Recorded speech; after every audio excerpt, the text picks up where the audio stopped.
will be the death of you." I scoffed. If only. My entire life, they'd been how I kept my sanity. I took another pull from my cigarette and then glanced at the evidence of the last fight I'd been in still visible on my hands.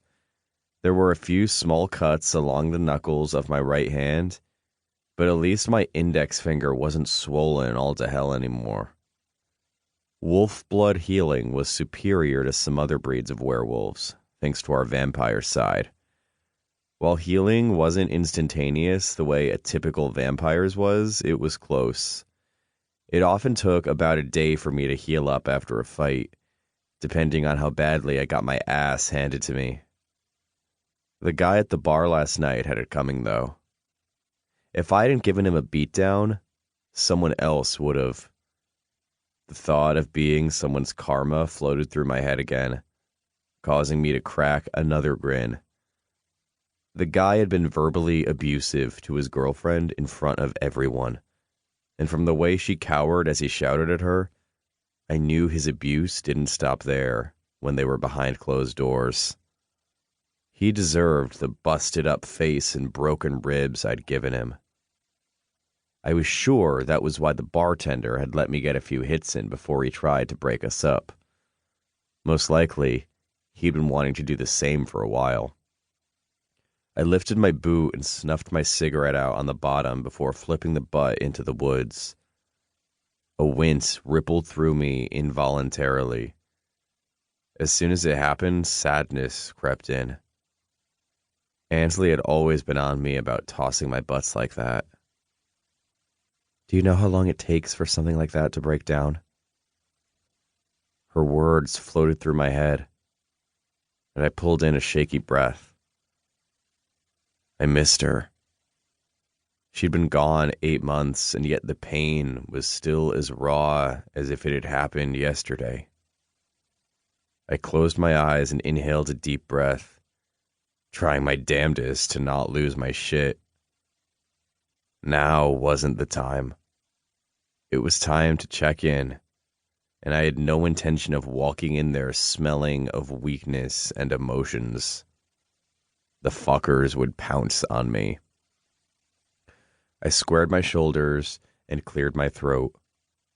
While I didn't plan to walk into the academy with an invisible chip on my shoulder like Finn had, I would be walking in with a badass vibe that screamed, "Don't fuck with me," like I did everywhere else. The sound of a motorcycle nearing captured my attention. Now that's an entrance, I chuckled. If I planned on making friends with anyone while here, it would be with that guy. I bent to pick up my duffel bag, causing the ring on my necklace, Ansley's promise ring, to slip into view. The sight triggered a ripple effect of thoughts involving her. Same as always. An ache to pull out my cell and listen to the last voicemail she'd left built in my chest. I chewed the inside of my cheek and ignored it.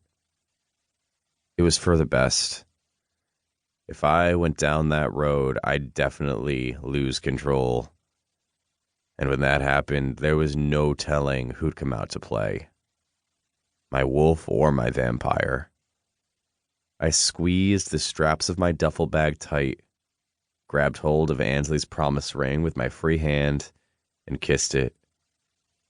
My gaze drifted to the sky. Wish me luck, darling. The rumble of the motorcycle grew louder. I stepped out of the woods and headed toward the quad where everyone was congregated. While I walked, I glanced at the bike. The driver had come to a stop behind a silver convertible filled with beautiful women wearing green tops. I didn't know much about the academy, but I was noticing a trend. A color-coded one. My gaze skimmed over the 4 girls in the convertible. Magic pulsed from them. I could smell it in the breeze. They were wolf-bound. Half werewolf, half witch, that much was clear. And if I had to guess, I'd say green was their house color.